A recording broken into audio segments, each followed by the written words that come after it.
Les saludo muy cordialmente, mis queridos hermanos y hermanas, y les deseo un sábado lleno de las bendiciones del Señor.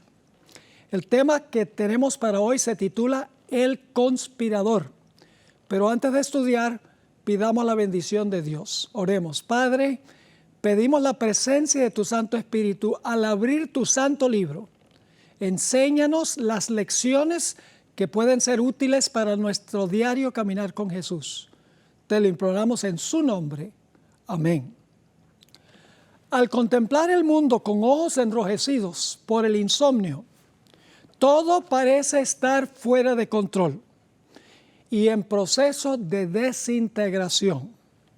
Guerras, rumores de guerras, la desintegración del núcleo familiar, la confusión de géneros, los desamparados que duermen en las calles, el aumento de los matrimonios gay, la inflación galopante, las pandemias, los tumultos, el racismo, las inundaciones, las sequías, las hambres, los tornados, los terremotos, los huracanes, los incendios, las riñas políticas, los magnicidios, los hurtos, los tiroteos en masa, los suicidios y la drogadicción predominan en la sociedad mundial.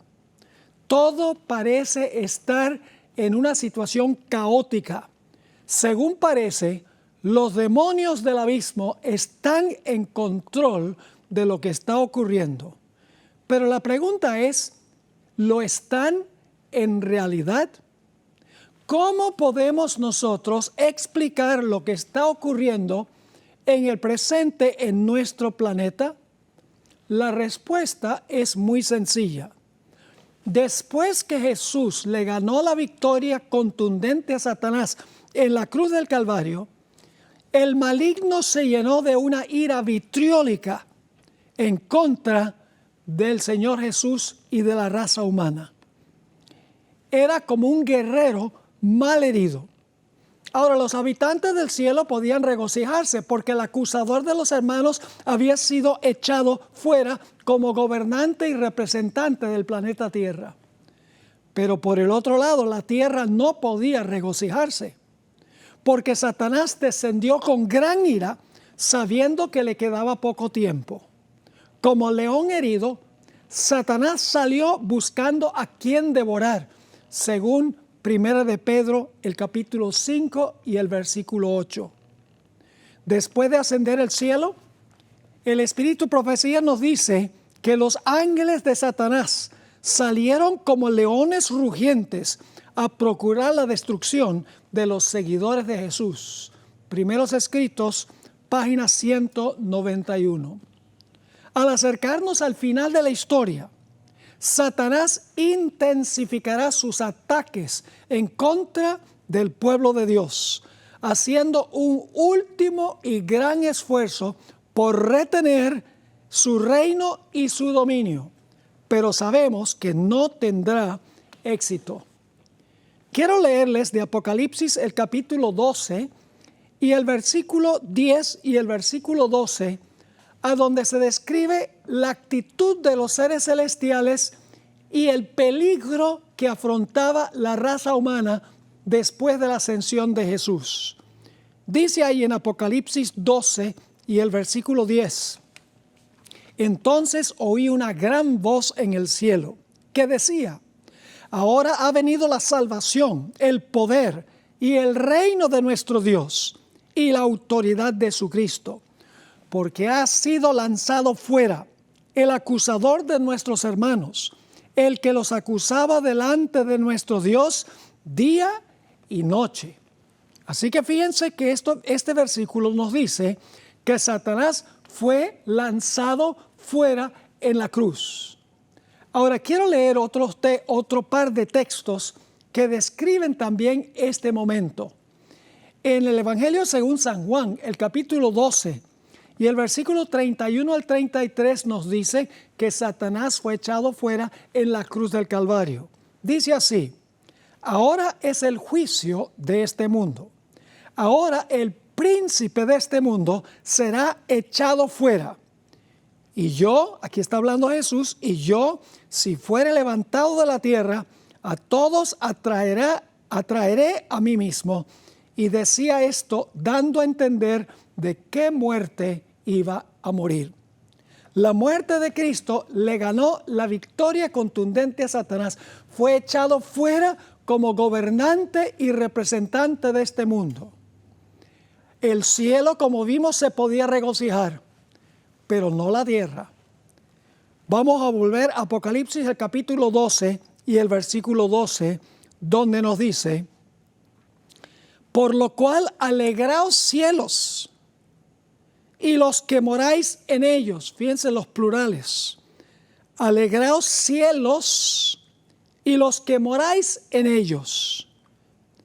Es decir, el cielo se podía regocijar, pero noten qué pasa con la tierra. ¡Ay de los moradores de la tierra y del mar! Porque el diablo ha descendido. ¿Cómo? A vosotros con gran ira, sabiendo que tiene poco tiempo. Así que en el cielo, alegraos cielos; en la tierra, ¡ay! El diablo ha descendido a vosotros, teniendo gran ira, sabiendo que tiene poco tiempo. Con el paso de los años, me he dado cuenta más y más lo que es la importancia de la historia. La historia es importante porque la historia se repite. Lo que ocurrió en el pasado ocurrirá nuevamente en el futuro. La historia se repite porque Dios no cambia, porque Satanás no cambia y porque en su mayoría los seres humanos tampoco cambian. Así que la historia nos ayuda a entender lo que va a pasar en la profecía. Lo que ocurrió en el pasado sucederá de nuevo en el futuro. Noten lo que dice Eclesiastés, el capítulo 1 y el versículo 9, y estoy leyendo de la versión Reina Valera de 1960. ¿Qué es lo que fue? Lo mismo que será. ¿Qué es lo que ha sido hecho? Lo mismo que se hará. Y nada hay nuevo debajo del sol. Allí se habla de la repetición de la historia. ¿Qué es lo que fue? Lo mismo que será. ¿Qué es lo que ha sido hecho? Lo mismo que se hará. Noten Eclesiastés, el capítulo 3 y el versículo 15, y estoy leyendo de la Nueva Versión Viviente, que dice así: los sucesos del presente ya ocurrieron en el pasado, y lo que sucederá en el futuro ya ocurrió antes, porque Dios hace que las mismas cosas se repitan una y otra vez. El mismo texto de Eclesiastés 3:15, en la versión Dios habla hoy, dice así: nada existe que no haya existido antes, y nada existirá que no exista ya. Dios hace que el pasado se repita. Es decir, la historia es valiosa porque nos enseña lo que Satanás tiene planes de hacer en el futuro. Como obró en el pasado, obrará en el futuro. Y como Dios obró en el pasado, obrará también en el futuro. La historia que nosotros vemos a simple vista es solo una pequeña fracción de la verdadera historia que se está desarrollando en el mundo invisible. Un historiador solo puede describir eventos visibles que ocurrieron en el pasado, con ciertas personas, en cierto lugar y en cierto tiempo. Pero la verdadera historia se está escribiendo en el mundo que no está visible a los ojos físicos. La historia detrás de la historia se escribe detrás del telón, y es una batalla entre Cristo y Satanás por el dominio del mundo. Detrás de los eventos visibles de la historia hay una mano invisible que dirige los eventos de la historia hacia el fin que Él ha establecido.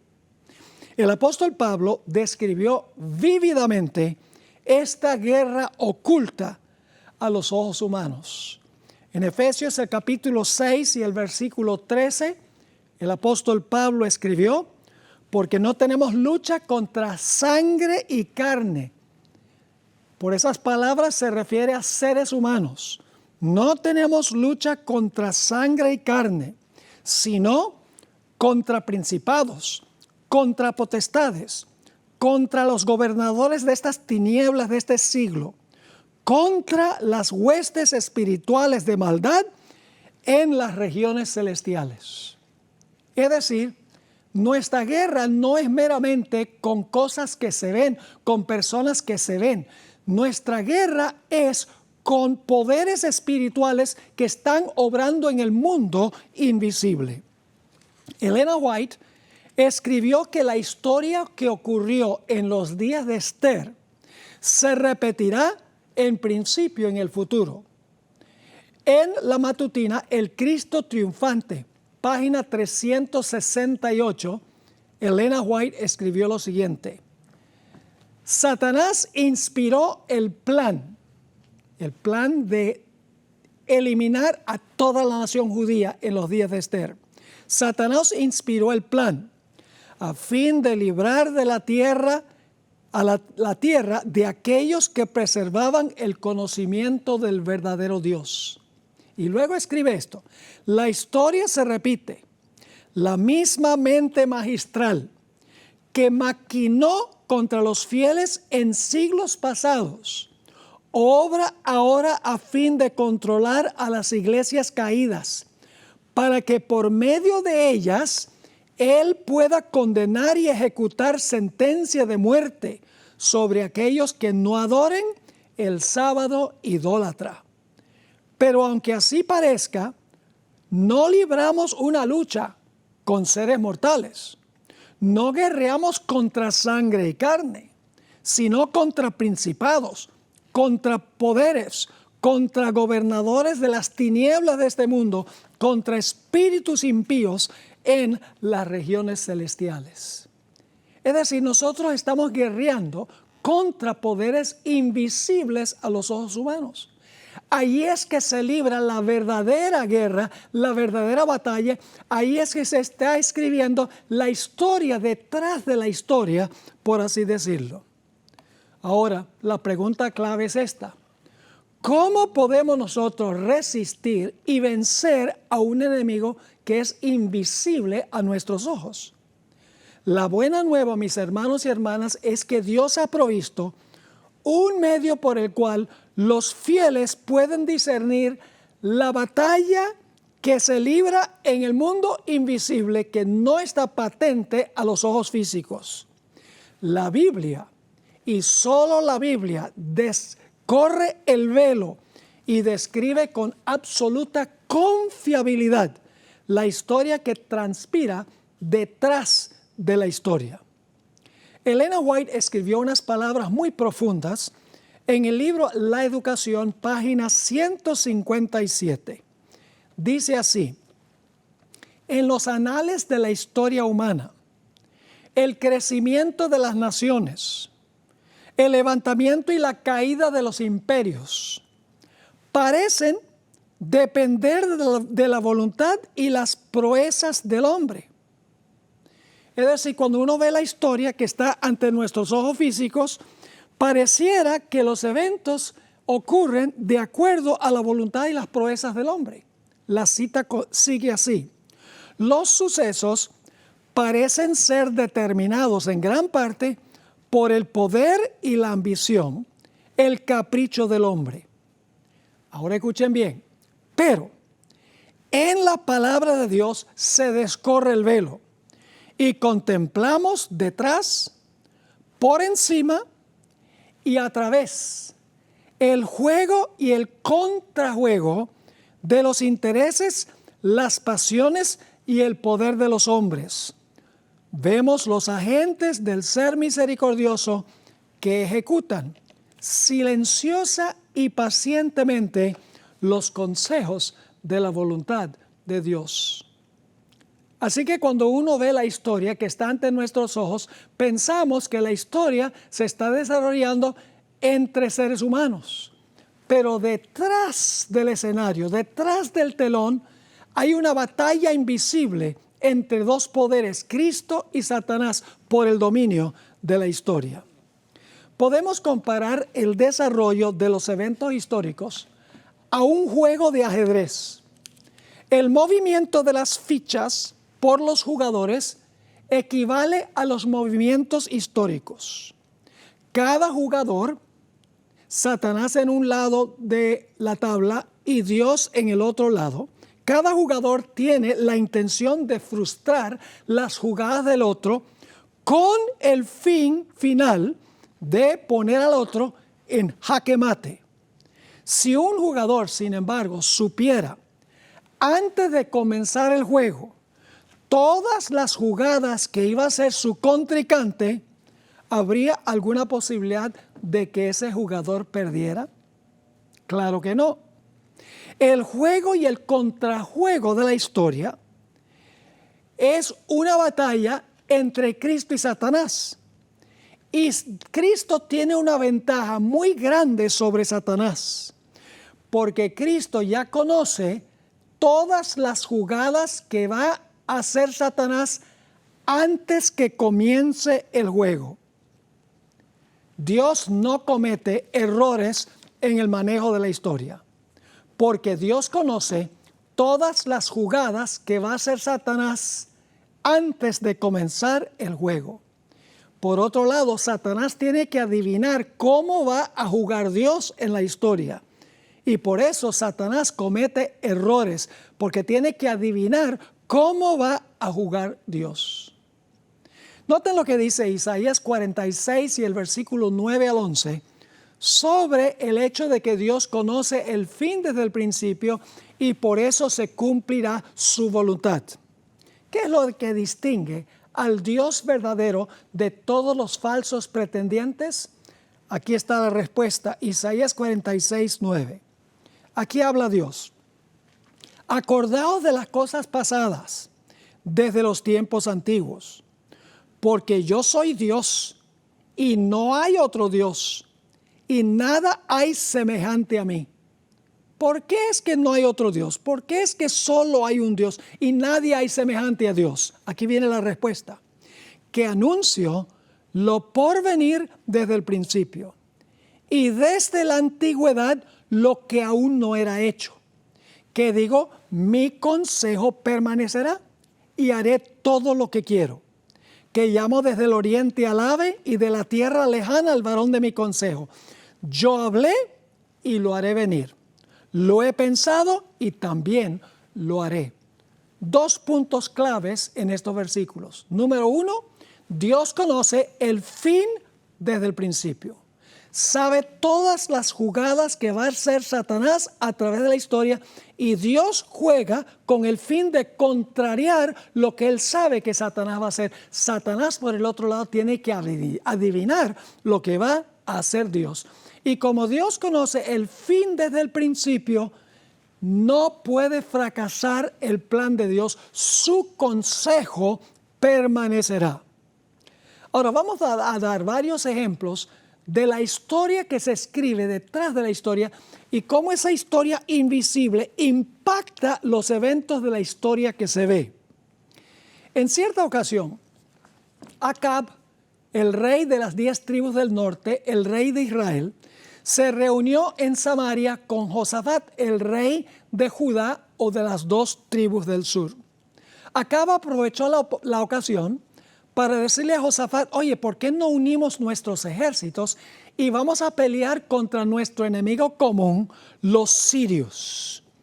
Bueno, Josafat le pareció buena idea, pero le dijo a Acab, oye, ¿no sería bueno consultar a Dios para saber si es la voluntad de Dios que vayamos nosotros a la guerra juntos contra los sirios? A esto dijo Acab, no te preocupes, yo tengo 400 profetas disponibles para decirnos si debemos ir a la guerra o no. Al llamar a Acab a los profetas, el rey les preguntó si era la voluntad de Dios que ellos fueran a guerrear contra los sirios. Los 400 profetas, que siempre le decían al rey lo que el rey quería oír, Le aseguraron que si iba a la guerra contra los sirios, iba a ganar una victoria contundente. Pero Josafat no estaba satisfecho con estos profetas que eran en realidad falsos. Y por lo tanto le dijo a Acab: oye, Acab, ¿no tienes por acaso a un profeta de Jehová por allí? Y Acab lo miró y le dijo: sí tengo un profeta de Jehová, y allá lo tengo en prisión, lo tengo en el calabozo, porque no hace sino profetizarme mal, nunca me dicen lo que yo quiero oír. Y entonces Josafat dice: ese debe ser el verdadero profeta de Dios, porque allí es que pasan el tiempo los verdaderos profetas en el calabozo. Y ahora entonces viene de el calabozo Micaías, el profeta Micaías, que era el profeta genuino de Jehová.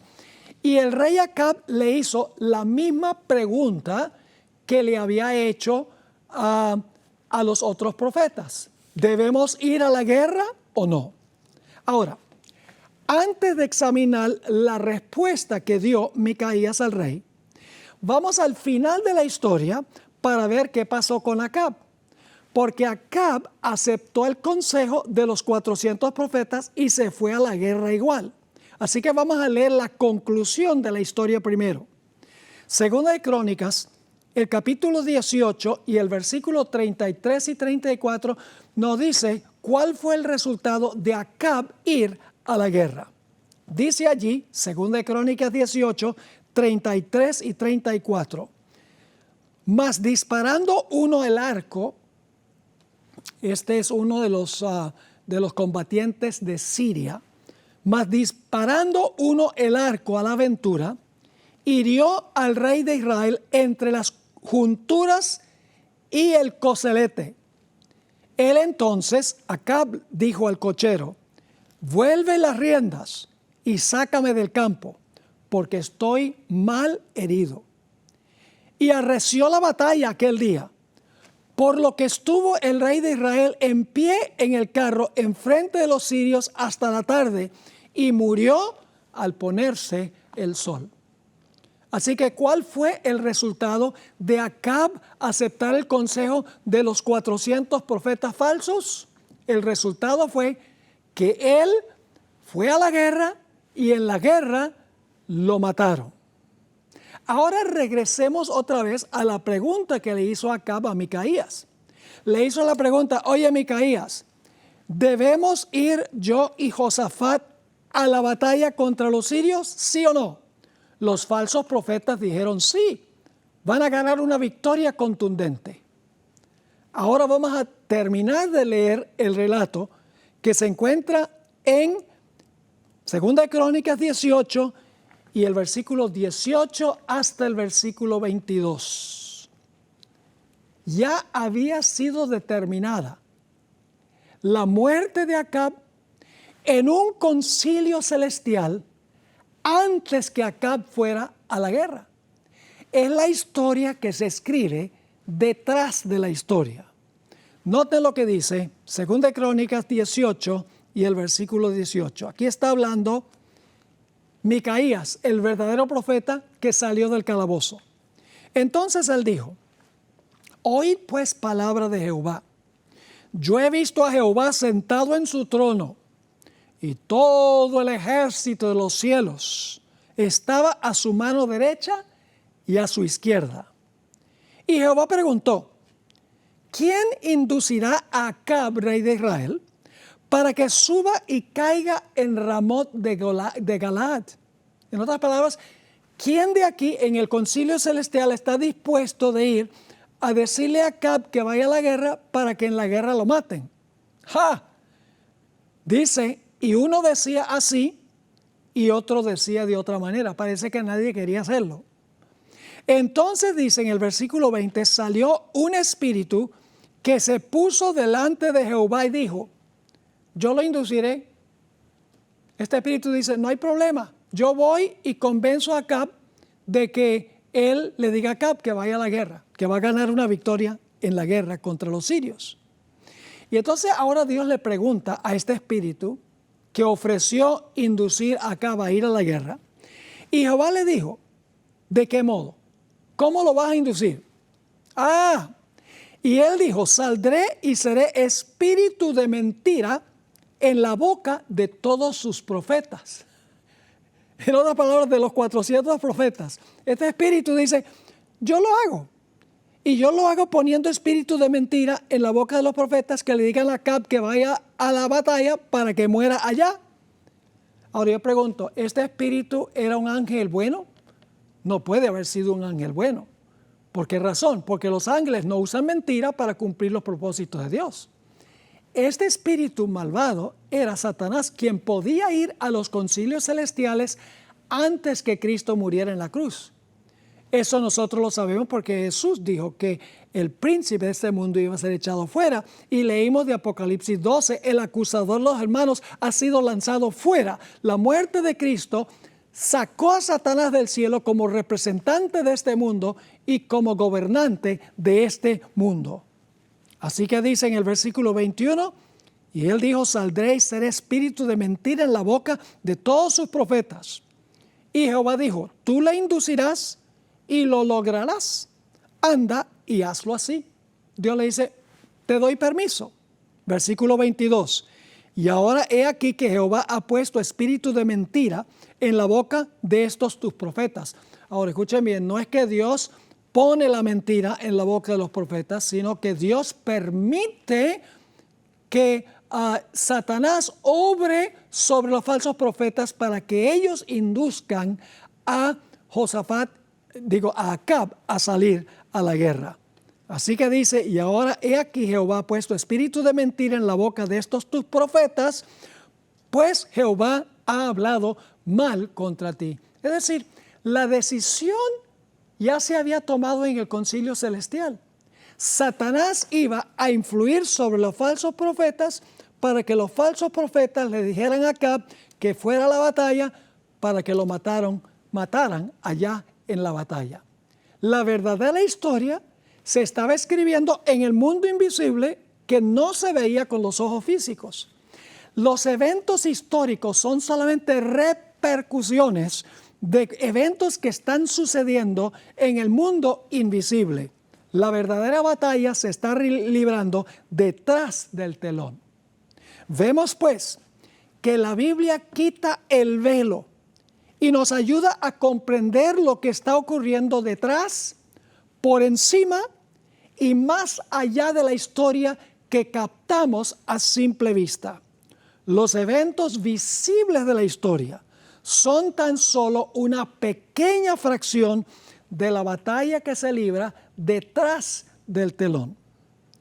Podemos comparar el juego y el contrajuego de la historia con un témpano de hielo que flota pacíficamente sobre la superficie del Atlántico Norte.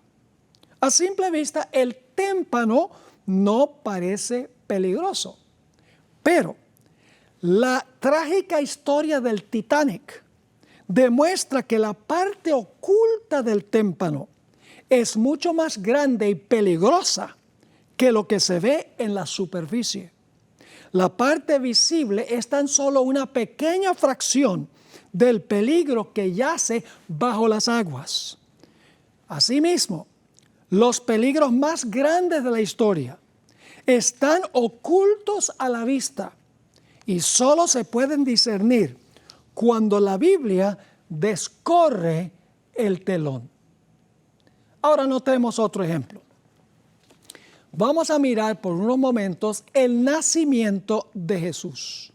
Nuevamente captamos que la verdadera historia se está realizando en el mundo que no se ve. Vamos a Mateo el capítulo 2 y el versículo 16. La historia nos dice que Herodes conspiró para matar a todos los niños menores de 2 años porque temía que iban a ser un libertador que le iba a arrebatar el trono a él. Dice en Mateo 2:16, Herodes entonces, cuando se vio burlado por los magos, se enojó mucho y mandó matar a todos los niños menores de 2 años que había en Belén y en todos sus alrededores, conforme al tiempo que había inquirido de los magos. Cualquier historiador podría haber escrito lo que escribió Mateo. El relato nos dice dónde ocurrió el evento, alrededor de Jerusalén. ¿Cuándo ocurrió el evento? Durante el periodo del reinado de Herodes. ¿Y por qué ocurrió? Porque Herodes temía perder su trono. Pero el libro de Apocalipsis descorre el velo y nos revela quién en verdad quería matar a Jesús por temor a perder su trono. Apocalipsis 12 y el versículo 4 dice, y el dragón se paró frente a la mujer que estaba para dar a luz a fin de devorar a su hijo tan pronto como naciese. No fue meramente Herodes. Herodes fue el instrumento visible del dragón de Satanás para matar a Jesús. No era el trono de Herodes el que peligraba. En realidad, el trono de Satanás era el que peligraba. Satanás sabía que el Mesías había venido para arrebatarle su posición como gobernante y representante del planeta Tierra. Había una historia que se estaba escribiendo detrás de la historia. Notemos otro ejemplo. Los historiadores nos dicen que los emperadores romanos perseguían, torturaban y encarcelaban a los cristianos. Sin embargo, la Biblia descorre el velo y nos dice que Satanás era el causante de todo esto. Dios animó a la iglesia de Esmirna, que es la iglesia de las persecuciones del Imperio Romano contra los cristianos. Dice, Dios animó a la iglesia de Esmirna, la iglesia de esa época, a permanecer fieles hasta la muerte. Noten lo que dice Apocalipsis 2 y el versículo 10. Aquí el Señor Jesucristo le dice claramente a la iglesia de Esmirna, la iglesia de las persecuciones del Imperio Romano, lo siguiente: no temas en nada lo que vas a padecer.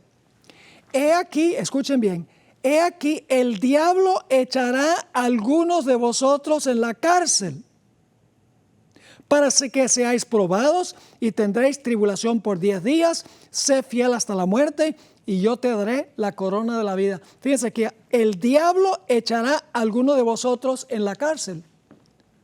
¿Fue el diablo en persona el que hizo eso? Lógicamente que no. Fueron los emperadores romanos, los reyes de Roma, podríamos decir. Es decir, que cuando los cristianos eran encarcelados, era Satanás instigando a los emperadores romanos para que echaran a los cristianos a la cárcel. Pero en Apocalipsis 2:10 se descorre el velo y dice, el diablo echará a algunos de vosotros en la cárcel. Elena White explicó que en un sentido primario, el dragón de Apocalipsis 12 simboliza a Satanás. Pero en un sentido secundario representa al Imperio Romano, específicamente a los emperadores del Imperio Romano, que Satanás usaba para perseguir y matar a los cristianos. Noten lo que dice el Espíritu de Profecía en el Conflicto de los Siglos, página 434. Está hablando de Apocalipsis 12. El capítulo nos dice que el dragón es Satanás. Ya vimos que Satanás es el que quería matar a Jesús, pero usó a un emperador, a un gobernante romano. Ya vimos que Satanás encarceló a los cristianos, pero fue usando a los emperadores romanos. Ahora dice, el capítulo nos dice que el dragón es Satanás. Ese es Apocalipsis 12:9. Fue él quien impulsó a Herodes a procurar la muerte del Salvador. Pero la agente principal de Satanás, ahora escuchen bien, al guerrear contra Cristo y su pueblo durante los primeros siglos de la era cristiana, fue el Imperio Romano. Nuevamente voy a leer eso. Pero la agente principal de Satanás, al guerrear contra Cristo y su pueblo durante los primeros siglos de la era cristiana, fue el Imperio Romano, en el cual prevalecía la religión pagana. Así que, si bien el dragón en su primera instancia representa a Satanás. En un sentido secundario, es un símbolo de la Roma pagana. Es decir, el dragón visible es el Imperio Romano. El dragón invisible a los ojos humanos es Satanás. En El conflicto de los siglos, página 52, Elena White escribió: en el siglo VI, el papado concluyó por afirmarse. El asiento de su poder quedó definitivamente fijado en la ciudad imperial, cuyo obispo fue proclamado cabeza de toda la iglesia. Es decir, ahora el papado en el siglo VI comienza a gobernar. Pero ¿de dónde vino su autoridad para gobernar? Dice la conclusión de la cita en El conflicto de los siglos, página 52, el dragón dio a la bestia su poder y su trono y grande autoridad. Es decir, ahora el dragón gobierna a través de la bestia, a quien le dio el dragón la autoridad. Por eso el Espíritu de Profecía dice algo muy interesante en Testimonios para los Ministros, página 39. Escuchen bien.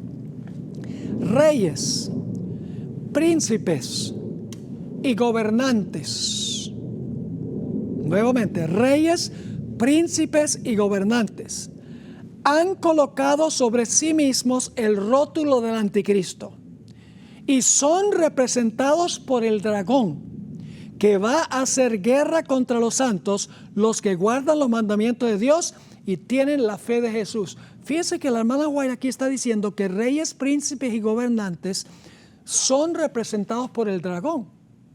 Pero, ¿acaso la Biblia no dice que Satanás es el dragón? Sí, la Biblia dice que Satanás es el dragón.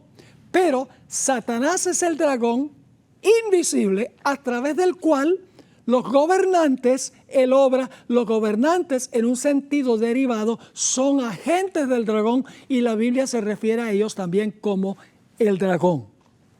Notemos otro ejemplo de esto. Según el libro de Daniel, se iba a levantar un cuerno pequeño que iba a perseguir a los santos por tiempos y la mitad de un tiempo. Vamos a leer Daniel 7 y el versículo 25.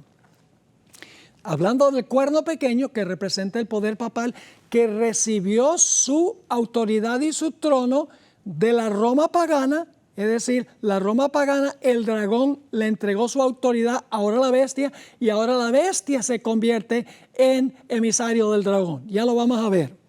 Dice en Daniel 7:25, en cuanto al cuerno pequeño, hablará palabras contra el Altísimo y a los santos del Altísimo quebrantará.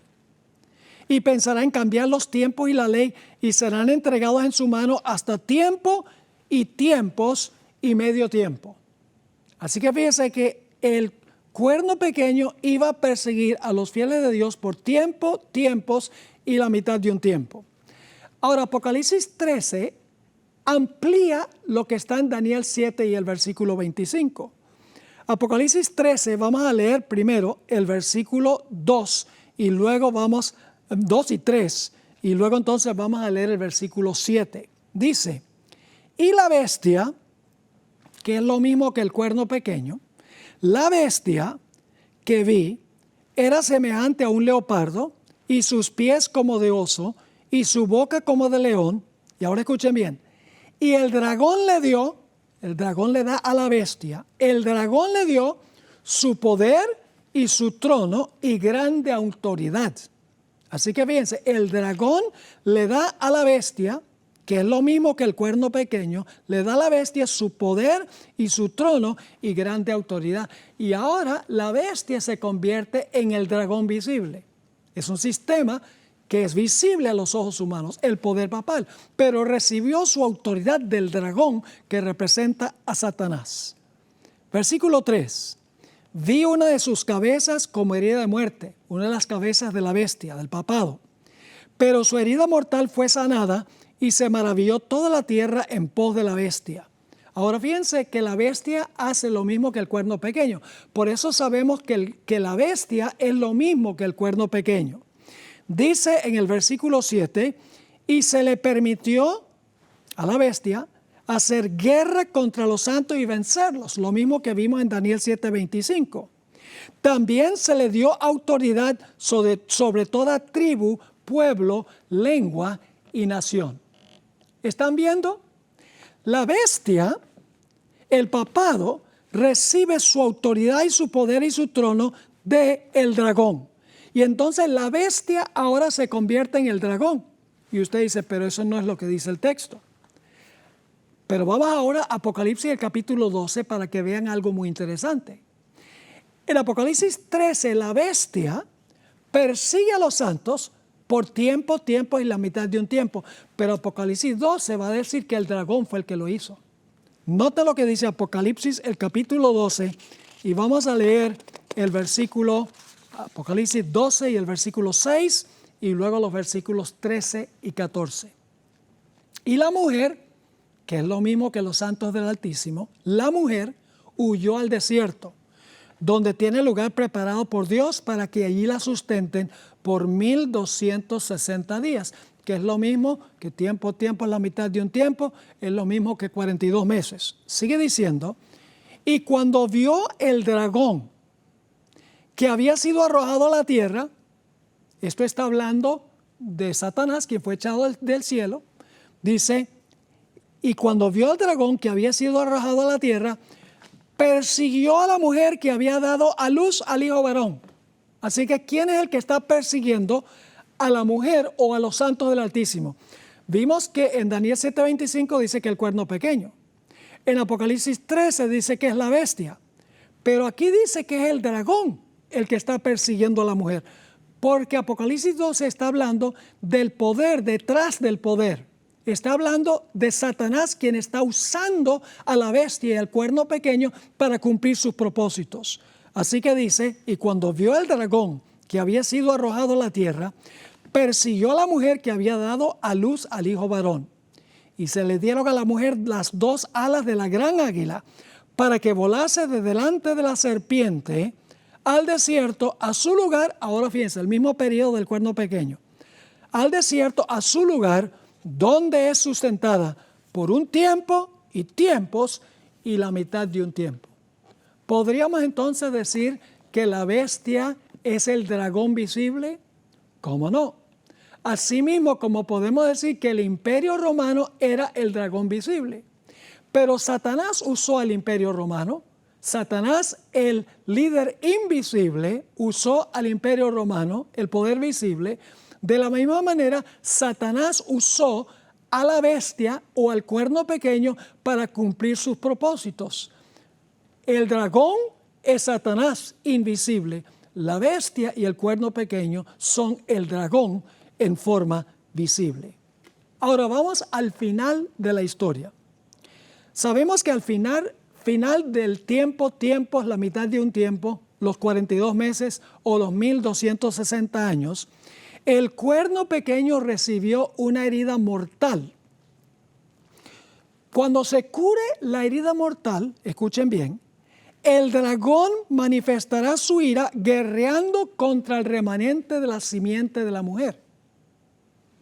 Ahora yo pregunto, ¿el dragón Satanás va a guerrear visiblemente en contra de los santos del Altísimo al final de la historia? No.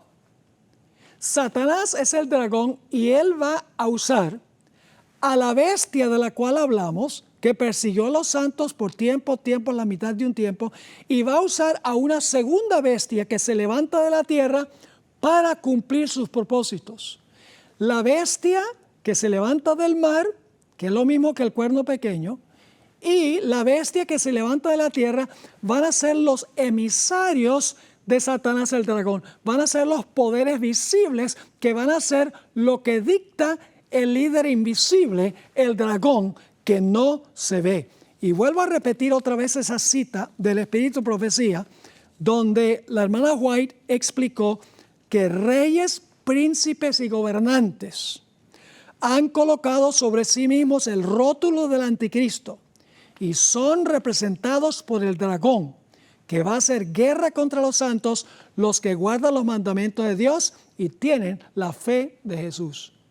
es decir, reyes, príncipes y gobernantes, son representados por el dragón.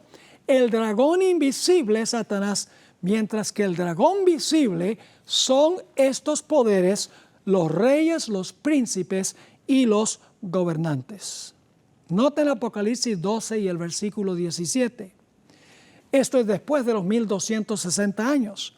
Entonces el dragón se llenó de ira contra la mujer y se fue a hacer guerra contra el resto de la descendencia de ella, los que guardan los mandamientos de Dios y tienen el testimonio de Jesucristo. ¿Quién es el que va a guerrear finalmente contra el remanente de la simiente de la mujer? En realidad el que va a guerrear, dice aquí, es el dragón que se llenó de ira. Pero el dragón, Satanás, no lo hace directa y personalmente. Él es el que está manejando todo en el mundo invisible. Pero en el mundo visible, Satanás va a usar la bestia del mar, cuya herida es sanada por la segunda bestia de la tierra. Esos van a ser los instrumentos del dragón. Ojalá estén entendiendo lo que estamos diciendo. Noten Apocalipsis 13 y el versículo 3 y 4. Vi una de sus cabezas como herida de muerte, pero su herida mortal fue sanada y se maravilló toda la tierra en pos de la bestia. Y ahora escuchen, y adoraron al dragón que había dado autoridad a la bestia, y adoraron a la bestia. Es decir, están adorando a Satanás y están adorando también a la bestia o el poder papal. Adoraron al dragón que había dado autoridad a la bestia y adoraron a la bestia diciendo, ¿quién como la bestia y quién podrá guerrear contra ella? Ahora, vamos a Apocalipsis 13 y el versículo 11 para que ustedes vean que Satanás, el dragón, al final de la historia va a manifestar su poder a través de un poder civil. Apocalipsis 13 y el versículo 11. Después vi otra bestia que subía de la tierra y tenía dos cuernos semejantes a los de un cordero, pero hablaba como un ¿qué? Hablaba como un dragón. ¿Qué representa esta bestia que se levanta de la tierra? Representa a los Estados Unidos. Así que fíjese que dice que los Estados Unidos va a hablar como un dragón. Es decir, va a ser el dragón en forma visible porque va a hablar como portavoz del dragón. Pero el verdadero dragón es el que se encuentra en el mundo invisible. Ahora vamos a un último punto en nuestro estudio de hoy.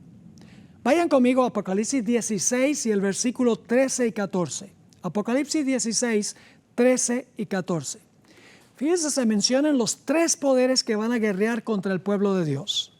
Y vi salir de la boca del dragón, y de la boca de la bestia, y de la boca del falso profeta. Fíjense, tres: dragón, bestia, falso profeta. Tres espíritus inmundos a manera de ranas, pues son espíritus de demonios, que hacen señales, y van a los reyes de la tierra y de todo el mundo para reunirlos a la batalla de aquel gran día del Dios Todopoderoso. ¿Cuáles son los poderes que van a guerrear contra Dios y contra el pueblo de Dios? Dice el dragón, la bestia y el falso profeta, que es lo mismo que la bestia que se levanta de la tierra. Ahora, aquí viene algo interesante. Cuando uno llega a Apocalipsis al capítulo 19 y el versículo, Apocalipsis 19 y el versículo 19 y 20, nuevamente se mencionan los tres poderes, pero uno de los poderes se designa de una forma distinta. Nota lo que dice Apocalipsis 19 y el versículo 19 y 20. Y vi a la bestia, ahí está uno de los que menciona Apocalipsis 16, 13 y 14. Vi la bestia, y ahora viene el segundo, pero se expresa en terminología distinta. Y los reyes de la tierra y sus ejércitos, reunidos para guerrear contra el que montaba el caballo y contra su ejército. Y la bestia fue apresada y con ella el falso profeta. Ahora fíjense, hay tres poderes que se mencionan. Primero, la bestia. Luego dice reyes de la tierra y luego habla del falso profeta. Fíjense que en vez del dragón, habla de los reyes de la tierra. Es decir, los reyes de la tierra son representados por el dragón. El dragón es el poder invisible y los reyes de la tierra son el dragón en forma visible. Así que dice, vi a la bestia, a los reyes de la tierra y sus ejércitos reunidos para guerrear contra el que montaba el caballo, contra su ejército. La bestia fue apresada y con ella el falso profeta que había hecho delante de ella las señales con las cuales había engañado a los que recibieron la marca de la bestia y habían adorado su imagen. Estos dos fueron lanzados vivos dentro de un lago de fuego que arde con azufre. Y uno dice, pero no eran tres. Dice, estos dos fueron lanzados vivos dentro de un lago de fuego que arde con azufre. ¿Qué pasó con el otro? Ahora viene un punto muy importante para entender este asunto. Como ya hemos visto, tanto Satanás como el poder civil romano se describen como el dragón. Satanás es el dragón invisible y los reyes son los emisarios visibles del dragón.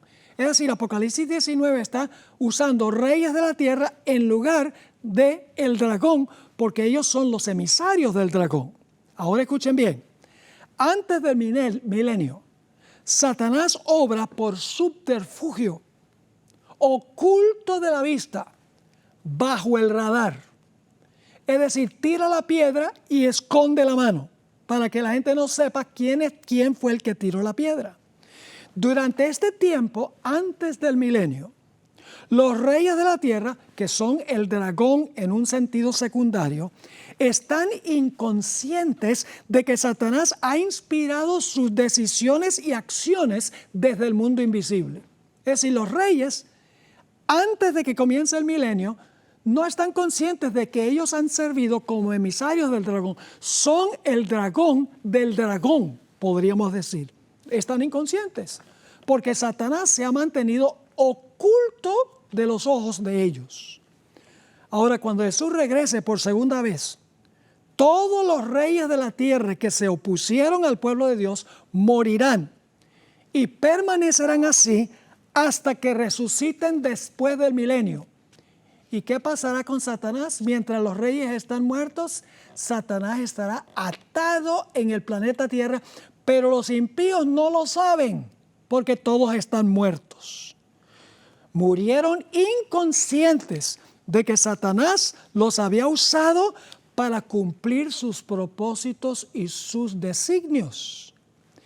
Después del milenio, los reyes van a resucitar y Satanás estará visible a sus ojos. Sin embargo, Satanás no se va a identificar como Satanás, sino como un príncipe a quien Jesús ilegítimamente le ha usurpado el reino. Satanás será entonces el dragón que dirige a los reyes. Satanás ahora estará visible, mi pueblo. Satanás será entonces el dragón que dirige a los reyes. El dragón en sentido derivado, los reyes. Para ese momento Satanás ya no estará oculto, sino visible. Así lo describe el Espíritu de Profecía en el Conflicto de los Siglos, página 644. Hablando de Satanás, dice, alistará bajo su bandera a todos los ejércitos de los perdidos y por medio de ellos tratará de ejecutar sus planes.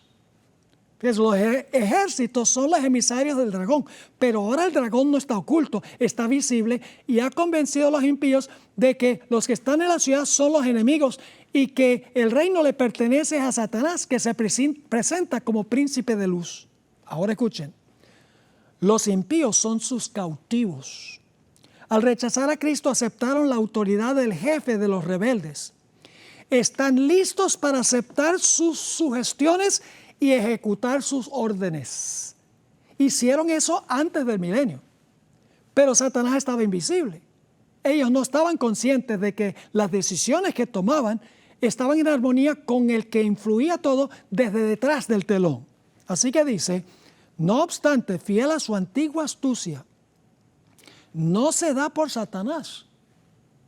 Pretende ser el príncipe que tiene derecho a la posesión de la tierra y cuya herencia le ha sido arrebatada injustamente. Se presenta ante sus súbditos engañados como redentor, asegurándoles que su poder los ha sacado de sus tumbas y que está a punto de librarlos de la más cruel tiranía. Ahora Satanás está visible. Los impíos que están bajo su total control le creen a él lo que él está diciendo y se preparan para atacar la ciudad. Ahora el dragón visible está usando ejércitos visibles para cumplir sus propósitos, pero luego por encima de la ciudad se ve un gigantesco panorama donde Dios presenta todo el plan de la salvación de comienzo a fin. Todos los impíos se dan cuenta cómo Satanás los ha engañado. Ahora Dios está revelando la historia detrás de la historia. Cómo los reyes y los gobernantes se prestaron para ser usados por Satanás inconscientemente porque no podían ver a Satanás, pero implementaron las decisiones de Satanás de acuerdo a las impresiones que él les daba. Y ahora ellos se dan cuenta, al Dios mostrar la historia tal cual ocurrió en esta visión panorámica, y cuando ellos ven cómo Satanás los ha engañado, ellos podrían haber sido no engañados, mis hermanos y hermanas, a través de la Biblia. Podrían haber leído la historia detrás de la historia. Podrían haber sabido que Satanás estaba detrás, invisible, tratando de maniobrar lo que ellos hacían. No tenían excusa. Y ahora se dan cuenta que Satanás los ha estado engañando. Y entonces, ahora Satanás visible, se lanzan contra él para tratar de destrozarlo. Ustedes pueden leer esto en el libro de Ezequiel. Los primeros 10 versículos describe cómo van a desenvainar sus espadas contra el resplandor de este ser que pecó contra Dios en el cielo. Ahora no están engañados, pero para ellos la salvación ha sido perdida porque es demasiado tarde. Ahora se dan cuenta que ellos han sido el dragón del dragón y que van a perecer por las propias decisiones que ellos tomaron. Y por eso es que los gobernantes de hoy en día necesitan saber que hay un poder detrás del telón que está tratando de manipularlos para que ellos impongan lo que es contrario a la Sagrada Escritura. Mis hermanos y hermanas, nosotros tenemos una batalla con el mundo invisible. Si nosotros recordáramos que cuando Satanás viene con tentaciones, el Señor Jesucristo está allí para decir, no siga las insinuaciones de ese dragón invisible, siga el consejo mío. Si en ese momento que llegara la tentación nosotros supiéramos que hay una guerra en el mundo invisible, sería mucho más fácil para nosotros tomar decisiones apropiadas y correctas. Y es mi oración que al terminar este estudio, cada uno de nosotros escojamos servir a Dios, no seguir las insinuaciones de Satanás, sino seguir un escrito está como se encuentra en la palabra de Dios.